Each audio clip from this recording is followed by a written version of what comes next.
ନମସ୍କାର ବନ୍ଧୁମାନେ କର୍ମ କେବେ କ୍ଷମା କରେନି, ଯୌବନର ପାପ ବୃଦ୍ଧାବସ୍ଥାରେ ଫେରେ।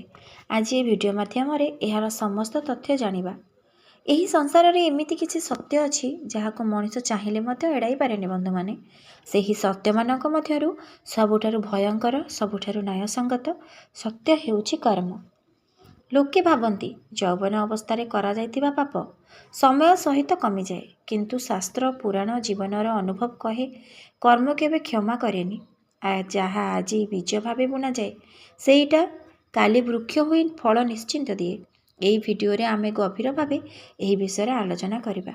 କର୍ମ କ'ଣ, କାହିଁକି ଯୌବନର ପାପ ବୃଦ୍ଧାବସ୍ଥାରେ ଫେରେ, ପୁରାଣ ଓ ଇତିହାସର ଉଦାହରଣ, ଆଜିର ସମାଜରେ ସତ୍ୟ କାହାଣୀ, କର୍ମରୁ ମୁକ୍ତି ପାଇବାର ଉପାୟ। କର୍ମର ଅର୍ଥ କ'ଣ? କର୍ମ ଅର୍ଥ କାର୍ଯ୍ୟ, ମନ, ବଚନ, କାୟା ଦ୍ୱାରା ଯାହା କରାଯାଏ ସେହି ସବୁ କର୍ମ। ଭଲ କାମ ହେଉ କି ଖରାପ କାମ, ସବୁର ଏକ ଫଳ ଅଛି। ଭାଗବତ ଗୀତାରେ ଶ୍ରୀକୃଷ୍ଣ କହିଛନ୍ତି ଅବଶ୍ୟ ଭୋଗ୍ୟମ୍ କୃତମ୍ କର୍ମ, ଅର୍ଥାତ୍ କରାଯାଇଥିବା ପ୍ରତ୍ୟେକ କର୍ମର ଫଳ ଭୋଗ କରିବାକୁ ହିଁ ପଡ଼ିବ। କର୍ମ ତିନି ପ୍ରକାର: ସଞ୍ଚିତ କର୍ମ, ପୂର୍ବଜନ୍ମ ଓ ଏହି ଜନ୍ମର ସଂଗ୍ରହିତ କର୍ମ। ପ୍ରାରବ୍ଧ କର୍ମ, ଏହି ଜନ୍ମରେ ଭୋଗିବାକୁ ଥିବା କର୍ମ। କ୍ରିୟମାଣ କର୍ମ, ଏହି ମୁହୂର୍ତ୍ତର ଆମେ କରୁଥିବା କାମ। ଯୌବନ ହେଉଛି ମଣିଷ ଜୀବନର ସବୁଠାରୁ ଶକ୍ତିଶାଳୀ କିନ୍ତୁ ସବୁଠାରୁ ଭ୍ରମଜନକ ସମୟ। ଏ ସମୟରେ ଶରୀରରେ ଶକ୍ତି ଥାଏ, ମନରେ ଅହଙ୍କାର ଥାଏ, ଆଖିରେ ସ୍ୱପ୍ନ, କିନ୍ତୁ ବୁଦ୍ଧି ବିବେକ ଅନେକ ସମୟରେ ଦୁର୍ବଳ ଥାଏ। ଏହି ସମୟରେ ଲୋକେ ମିଥ୍ୟା କହନ୍ତି, ଅନ୍ୟାୟ କରନ୍ତି, ଧନ ପାଇଁ ଧର୍ମକୁ ଭୁଲି ଯାଆନ୍ତି, ପିତାମାତାଙ୍କୁ ଅବହେଳା କରନ୍ତି। ସେତେବେଳେ ମନ ହୁଏ କିଛି ହେବନି। ଅନେକ ଲୋକ ପଚାରନ୍ତି ଯଦି କର୍ମ ସତ୍ୟ ତେବେ ଖରାପ ଲୋକ ସୁଖରେ କାହିଁକି ରୁହନ୍ତି? ଉତ୍ତର ହେଉଛି କର୍ମ ବିଳମ୍ବିତ କିନ୍ତୁ ଅନିର୍ବାର୍ଯ୍ୟ। ଯେମିତି ବୀଜ ବୁଣିଲେ ସେହି ବୀଜ ଦିନେ ଫଳ ଦେବାକୁ ସମୟ ଲାଗିଥାଏ, ସାଙ୍ଗେ ସାଙ୍ଗେ ଫଳ ଦିଏନି। ବିଷ ଖାଇଲେ ସେହି ମୁହୂର୍ତ୍ତରେ ମୃତ୍ୟୁ ହୁଏନି। ସେହିପରି ପାପର ଫଳ ବେଳେବେଳେ ବୃଦ୍ଧାବସ୍ଥାରେ ଆସେ।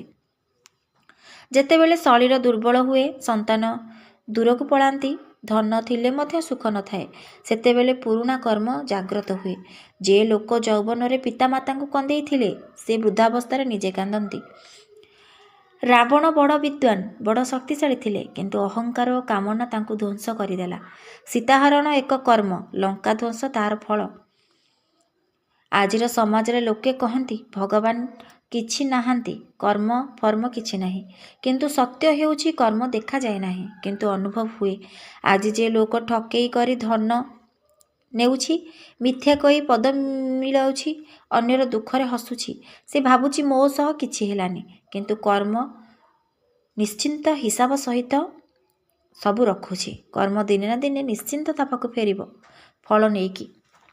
ଗୋଟିଏ ଗାଁରେ ଜଣେ ବ୍ୟବସାୟୀ ଥିଲେ। ଯୌବନରେ ସେ ମଜୁରଙ୍କୁ ଠକୁଥିଲେ, ଗରିବଙ୍କ ଜମି ନେଇଯାଉଥିଲେ, ପିତାମାତାଙ୍କୁ ଅବହେଳା କରୁଥିଲେ। ସମୟ ଗଲା, ଆଜି ସେ ବୃଦ୍ଧ, ବଡ଼ ଘର, ବ୍ୟାଙ୍କ ବାଲାନ୍ସ ଅଛି, କିନ୍ତୁ ଶରୀର ରୋଗରେ ଭରିଗଲା। ପୁଅମାନେ ଦୂରେ ପଳେଇଛନ୍ତି। ରାତିରେ ନିଦ ଆସିଲେ ମଧ୍ୟ ନିଦ ହେଉନାହିଁ। ଏହା କ'ଣ କର୍ମର ଫଳ? ଶାସ୍ତ୍ର କହେ ମାତୃ ଦେବୋ ଭବ ପିତୃ ଦେବୋ ଭବ। ଯେ ଲୋକ ଯୌବନରେ ମାଆଙ୍କୁ ଗାଳି ଦେଲା, ବାପାଙ୍କୁ ଅବହେଳା କଲା, ସେ ବୃଦ୍ଧାବସ୍ଥାରେ ନିଜେ ଅବହେଳିତ ହୁଏ। ଏହା ସଂଯୋଗ ନୁହେଁ, ଏହା ହେଉଛି କର୍ମ। ମଣିଷ ଯେପରି ସନ୍ତାନ ସହ ବ୍ୟବହାର କରେ, ସମୟ ଆସିଲେ ସନ୍ତାନ ସେହିପରି ବ୍ୟବହାର କରନ୍ତି। ଯେଉଁ ଲୋକ ନିଜ ବାପା ମାଆଙ୍କୁ ଅନାଥ କଲେ ସେ ଆଶ୍ଚର୍ଯ୍ୟ ହୁଅନ୍ତି, ମୋ ପୁଅ ମୋ ସହ ଏମିତି କାହିଁକି? ଏହା କର୍ମର ଆଇନା। ବୃଦ୍ଧାବସ୍ଥାରେ ଏକାକୀପଣ ସବୁଠାରୁ ବଡ଼ ଯନ୍ତ୍ରଣା। ଏହା ମାତ୍ର ଦଣ୍ଡ ନୁହେଁ, ଏକ ଶିକ୍ଷା। ଯେତେବେଳେ ସମସ୍ତେ ତୁମ ସହ ଥିଲେ ସେତେବେଳେ ତୁମେ କାହାକୁ ମୂଲ୍ୟ ଦେଲନି। ଭାରତୀୟ ପୁରାଣ ଓ ଇତିହାସ କେବଳ କାହାଣୀ ନୁହେଁ, ସେଗୁଡ଼ିକ କର୍ମର ସଜୀବ ପ୍ରମାଣ। କଂସ ଶକ୍ତିଶାଳୀ ଥିଲା, ରାଜା ଥିଲା। ଶକ୍ତିର ମଦରେ ସେ ନିଜ ଭଉଣୀ ଦେବକୀଙ୍କୁ ଜେଲରେ ରଖିଲା। ନିର୍ଦ୍ଦୋଷ ଶିଶୁମାନଙ୍କୁ ହତ୍ୟା କଲା। ସେ ଭାବୁଥିଲା ମୁଁ ରାଜା, ମୋତେ କିଏ ଶାସନ କରିବ? କିନ୍ତୁ ଶେଷରେ ଯେ ଶିଶୁକୁ ମାରିବାକୁ ଚାହୁଁଥିଲା ସେହି କୃଷ୍ଣ ହାତରେ ହିଁ କଂସର ମୃତ୍ୟୁ ହେଲା।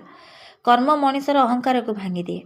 ଦୁର୍ଯ୍ୟୋଧନ ଯୌବନରେ ଅନ୍ୟାୟ କଲା, ଦ୍ରୌପଦୀଙ୍କୁ ଅପମାନ କଲେ, ପାଣ୍ଡବଙ୍କ ଅଧିକାର ସେ ଛଡ଼େଇ ନେଲେ। ସେତେବେଳେ କିଛି ହେଲାନି, କିନ୍ତୁ ବୃଦ୍ଧାବସ୍ଥା ସଦୃଶ ଯୁଦ୍ଧର ଶେଷ ଦିନରେ ସମସ୍ତ ଭାଇ ମରିଗଲେ, ନିଜେ ଅସହାୟ ହୋଇଗଲେ। ଶିକ୍ଷା ଅନ୍ୟାୟର ଫଳ ବିଳମ୍ବରେ ମିଳେ କିନ୍ତୁ ଭୟଙ୍କର ହୁଏ। ଅନେକ ଲୋକ ପଚାରନ୍ତି, ମୁଁ କାହାର କିଛି କରିନି, ତେବେ ଏତେ ରୋଗ କାହିଁକି? କିନ୍ତୁ କର୍ମ ସମୟ ଦେଖେନି, ହିସାବ ଦେଖେ। ଯୌବନରେ ମଦ, ମାଂସ, ମାଦକ ଦ୍ରବ୍ୟ, ଅନ୍ୟଙ୍କ ମନକୁ ଆଘାତ, ଶୋଷଣ, ଅନ୍ୟାୟ ଏସବୁକୁ ପ୍ରଭାବ ବୃଦ୍ଧାବସ୍ଥାରେ। ଅସାଧ୍ୟ ରୋଗ, ମାନସିକ ଯନ୍ତ୍ରଣା, ନିଦ୍ରାହୀନତା ରୂପେ ଫେରିଆସେ। ମୃତ୍ୟୁ ପୂର୍ବରୁ କର୍ମ ଜାଗ୍ରତ ହୁଏ। ମୃତ୍ୟୁ ଆସିବା ପୂର୍ବରୁ ମଣିଷ ଏକା ହୁଏ, ଭୟଭୀତ ହୁଏ। ଗତ କର୍ମ ସ୍ମରଣ କରେ। ସେହି ସମୟରେ ମନେ ପଡ଼େ, କାଶ ମୁଁ ସେତେବେଳେ ଭଲ ହୋଇଥାନ୍ତି କି? କିନ୍ତୁ କର୍ମ କହେ ସମୟ ସମାପ୍ତ। ଅଜାମିଳ ଯୌବନରେ ପାପ କରିଥିଲେ, କିନ୍ତୁ ଜୀବନର ଶେଷ ମୁହୂର୍ତ୍ତରେ ସେ ପଶ୍ଚାତାପ କଲେ ଓ ନାରାୟଣ ନାମ ଉଚ୍ଚାରଣ କଲେ। କର୍ମ କଠୋର କିନ୍ତୁ ପଶ୍ଚାତାପ ସତ୍ୟ ହେଲେ କୃପା ମିଳେ। ମୁଁ ଆଶା କରୁଛି ଆପଣମାନଙ୍କୁ ଏ ଭିଡ଼ିଓଟି ନିହାତି ଭଲ ଲାଗୁଥିବ। ଆପଣ ନିହାତି ଏବେଠାରୁ ନିଜକୁ ବଦଳାଇ ସବୁବେଳେ ପ୍ରଭୁଙ୍କ ନାମ ନିଜ ହୃଦୟରେ ସ୍ମରଣ କରନ୍ତୁ। ସବୁବେଳେ ସେଇ ପ୍ରଭୁଙ୍କ ନାମ ଜପ କରନ୍ତୁ। ନିଶ୍ଚିନ୍ତ ଆପଣ ସମସ୍ତ ଭୁଲରୁ କ୍ଷମା ପାଇବେ। ଭଗବାନ ନିଶ୍ଚିନ୍ତ ଆପଣଙ୍କୁ କ୍ଷମା କରିଦେବେ। ରହିଲି। ଜୟ ଜଗନ୍ନାଥ, ଜୟ ଶ୍ରୀହରି।